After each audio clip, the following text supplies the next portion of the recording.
Itu satu topik supaya tidak tegang. Lucu ini menurut saya. Kalau Anda tidak merasa lucu, aneh. Yang kedua, poin kedua yang saya mau katakan, salah satu yang lucu lagi, sangat lucu. Belum ada jawaban dari Polri ke mana? Mendagri, apalagi Pak Harto. Pak Harto, subhanallah, Pak Jokowi. Pak Jokowi itu pergi ke Afghanistan 6 jam. Itu seperti Pak Harto pergi ke Bosnia hanya berapa jam di tengah pertempuran. Jadi Pak Jokowi menunjukkan bahwa memecahkan rekor Pak Harto, datang ke negeri yang dibom dalam beberapa jam dan selamat pulang. Alhamdulillah. Oke. Nah, jadi belum sampai kepada presiden sudah ribut soal dua jenderal polisi itu. Kapolri pun belum menandatangani sejauh yang saya tahu ya Pak ya. Kok sudah jadi ribut? Apa yang salah? Ini bukan hanya lucu, ini konyol. Ini konyol. Mengapa ini bisa terjadi? Poin berikut yang saya mau komentari sudah dibicarakan tadi oleh Saudara Irman itu soal dui fungsi. Saya adalah orang Indonesia satu-satunya yang menulis buku tebal mengenai dui fungsi. Judulnya Tumbuh dan Tumbangnya Dui Fungsi. Terbit pada tahun 2011. No, 2001 kalau nggak salah. Masih zaman Ibu Mega waktu itu. Sudah diterjemahkan ke bahasa Inggris. Lengkap bagaimana mulanya dui fungsi itu.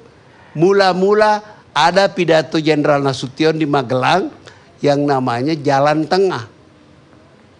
Nasution itu dalam pidato itu tidak minta dui fungsi.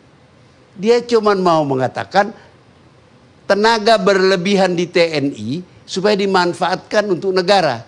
Yang sebenarnya ide itu tidak baru. Karena kabinet Juanda beberapa waktu sebelum itu sudah memasukkan beberapa kolonel di dalam kabinet. Jadi sebenarnya Nasution itu, beliau udah meninggal, mudah-mudahan beliau tenang di kuburnya. Tidak orisinil. Lebih tidak orisinil lagi itu Pak Harto. Apa yang dikatakan Pak Harto, banyak yang diputuskan Pak Harto, banyak sekali yang sudah dijalankan Pak Nas. Saya kasih ada contoh, Golkar. Oh, Golkar bukan partai.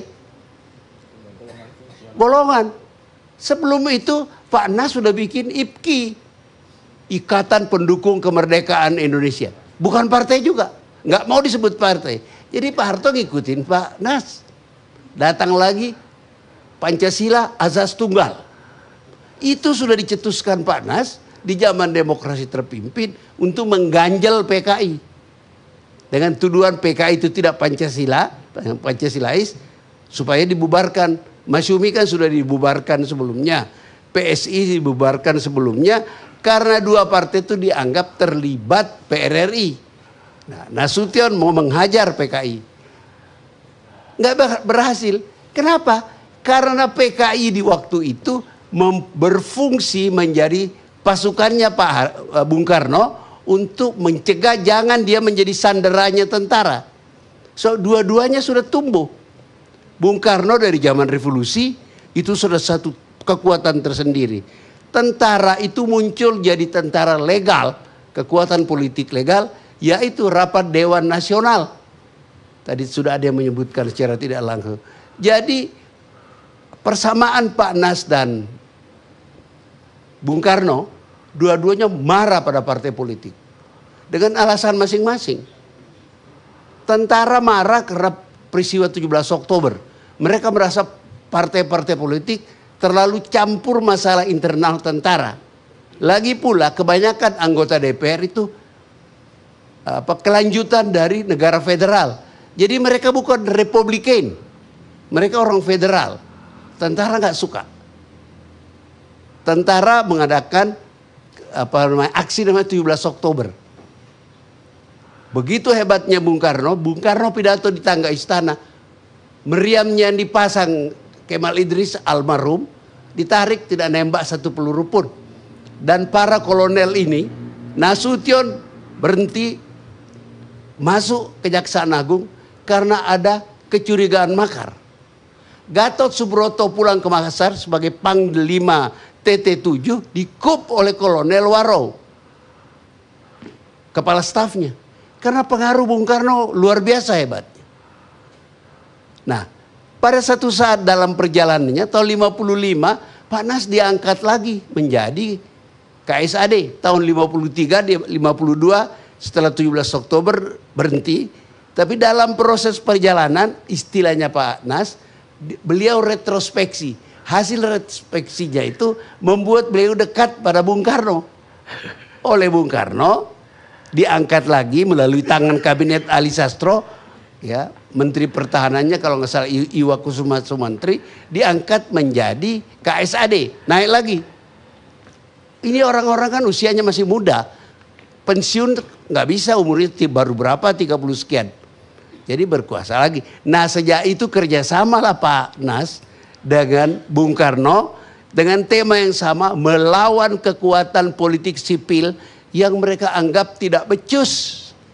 Sekian puluh tahun kemudian kata-kata itu muncul di bukunya Pak Ali Murtopo, Strategi Pembangunan Nasional. Bahkan beliau mengatakan di buku itu terbitkan CSIS, saya sudah lupa yang mana, ada beberapa buku. Itu mengatakan sipil itu subversi. Kalau kita serahkan Indonesia kepada mereka, bubar Indonesia. Harus ABRI yang berkuasa. Untung ada ABRI. Begitu. Nah, jadi dui fungsi itu sebenarnya adalah bertolak dari kebencian koalisi Nasution dengan Soeharto. Soekarno. Sorry, udah tua begitu. Soekarno. Oke, apa yang terjadi kemudian yang tidak diperhitungkan oleh Pak Nas almarhum, bahwa gagasan itu kalau jatuh di tangan orang lain dalam struktur masyarakat yang semi feodal kayak Indonesia, sekarang sudah lebih maju Indonesia, maka pemerintah itu menjadi pemerintah yang presidennya menjadi imperial presiden. Istilah lain yang dipakai banyak orang, Presiden Mataram. Dasar kekuatannya adalah tentara. Seperti yang dikatakan Agus Wijoyo tadi, sebenarnya tidak terlalu jauh menjelaskan. Keadaan baru berubah ketika slowly generasi akademi militer masuk ke pemimpinan tentara. Mereka punya pengalaman berbeda seperti yang diceritakan Jenderal Agus tadi. Inilah orang yang memfasilitasi berakhirnya dui fungsi. Mereka sadar betul juga di depan publik dia tidak akan ngomong. Karena itu orang tua mereka. Bahwa mereka tidak lebih daripada diperalat. Orang yang pernah mengatakan itu kepada saya, dua jenderal. Anda pasti tahu. Jenderal Sumitro dan Jenderal Harsudiono Hartas. Beliau masih hidup. Pak Harsudiono Semarang sakit. Gitu. Mereka bilang, kita hanya diperalat saja. Nah pikiran ini berkembang di kalangan yang muda-muda. Agus Wirahadikusuma. Ini juga Menteri Pertahanan sekarang ini. Gitu. Mereka bersama-sama menerbitkan buku memaki-maki dui fungsi. Itu bagian dari kekuatan anak-anak muda tentara untuk mengatakan forget that dui fungsi. Ternyata kita hanya diperalat. Gitu. Nah ada satu masalah yang harus kita ketahui bahwa itu tidak otomatis selalu selesai urusan. Sudah tidak lagi berpolitik, tapi tentara tidak mau dibawa Menteri Pertahanan. Saya pernah tanya interview Jenderal Tarto waktu itu Panglima. Jenderal Tarto bilang, Indriartono Sutarto, dia bilang, susah Pak, kalau kita dibawa tentara, polisi, sipil, Menteri Pertahanan, itu kita diperalat untuk keperluan partai politik. Lah akibatnya komprominya TNI itu berada di dalam Kementerian Pertahanan, tidak di bawah Menteri Pertahanan. Polisi juga begitu. Sebagai orang yang sudah sekitar 10 tahun mengajar di PTIK, pernah menjadi penasihat politiknya Pak Dai, sekarang Pak Tito. Itu ketahuan betul. Mereka tidak mau dibawa menteri. Dibawa oleh presiden saja. Nah mereka takut diperalat oleh sipil, kekuatan politik sipil. Nah, ini berhubungan dengan akar persoalan. Di zaman revolusi, Pak Nas memperkenalkan, Jenderal Nasution memperkenalkan istilah rebutan tentara. Jadi politisi sipil rebutan tentara. Peristiwa Madiun itu adalah rebutan tentara. Gestapo rebutan tentara. Bung Karno pakai pakaian dinas militer terus itu rebutan tentara. Yang Bung Karno berhasil cuma angkatan udara, polisi tidak berhasil. Angkatan darat tidak berhasil. Ini sejarah Indonesia jalannya adalah rebutan tentara. Sekarang saya takut jangan sampai terjadi rebutan polisi. Kenapa? Karena politisi sipil kita percaya dirinya kurang. Dan masyarakat kita itu adalah masyarakat fragmented society. Masyarakat yang terpecah-pecah. Yang gampang dimengerti. Konsep Indonesia itu abad ke-20, dekade kedua. Baru. Tidak jauh beda usia kita dengan Uni Soviet. Uni Soviet bubar. Lebih tua dari kita itu adalah Amerika Serikat. Bertahan sampai sekarang. Kenapa satu bertahan, yang lain bubar? Yang bertahan karena mempunyai lembaga-lembaga yang cukup untuk menyalurkan aspirasi dari masyarakat yang plural. Jadi Rusia tidak diktator. Jadi artinya kesimpulan kita, kalau kita mau mempertahankan Indonesia, jangan hanya berteriak NKRI forever. Tidak cukup. Atasi di persoalan. Sembuhkan penyakit mereka dari rebutan tentara. Sembuhkan penyakit mereka, maksud saya politisi, rebutan polisi. Kalau enggak kacau negeri ini. Nah, dalam rangka itu menarik untuk melihat pendapat publik mengenai apa yang terjadi yang kita bicarakan sekarang ini. Coba Anda lihat data yang menarik. Presiden kita adalah orang yang didukung oleh PDIP. Orang PDIP menganggap kader, tapi sebenarnya Pak Jokowi itu bukan kader PDIP. Okay? Pengamatan saya sebagai ilmuwan politik. Menteri dalam negerinya mantan sekjen PDIP. Coba Anda berpikir, pada saat menjelang pemilu begini, pilkada dan pemilu, apakah Anda heran kalau orang berpikir macam-macam? Saya tidak mengatakan pikiran itu benar. Saya cuma bilang, jangan heran kalau timbul pikiran macam-macam.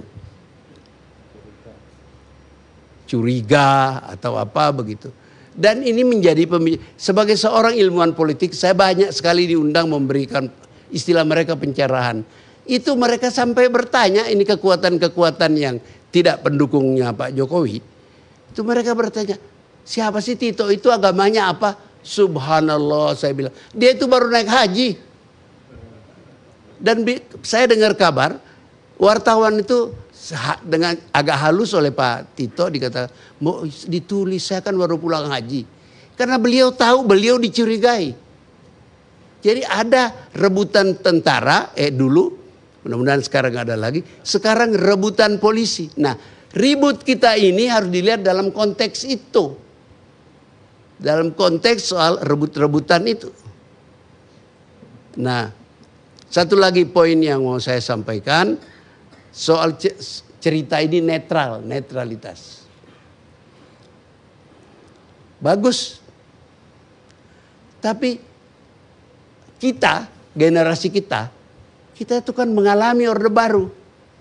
Berapa besar janji, berapa banyak janji Orde Baru yang tidak dijalankan. Itu kan menimbulkan trauma pada kita. Apa benar itu yang dibilang pemerintah? Kepercayaan kepada pemerintah, kepada negara sampai sekarang itu belum pulih. Jadi don't take it for granted. Kalau Kapolri, Panglima TNI, Jenderal ini tuh mengatakan, oh kita akan netral. Siapa yang jamin? You bisa jamin? Nggak bisa. Taruhlah Allah kirim malaikat menjamin. Apa rakyat lihat malaikat dan percaya? Oh sudah dijamin malaikat. Belum tentu. Jadi bawa itu kepada pertimbangan bahwa masyarakat ini sedang dalam proses pemulihan akal sehatnya. Karena lama mereka dibohongi. Negeri ini usianya 70 berapa? 71? 73. Hampir 73. 40 tahun Republik Indonesia yang dicita-citakan berkedaulatan rakyat. 40 tahun di bawah pemerintahan otoriter. Hitung saja kombinasi masa Orde Lama dan Orde Baru. Itu menimbulkan luka di dalam sukma bangsa ini.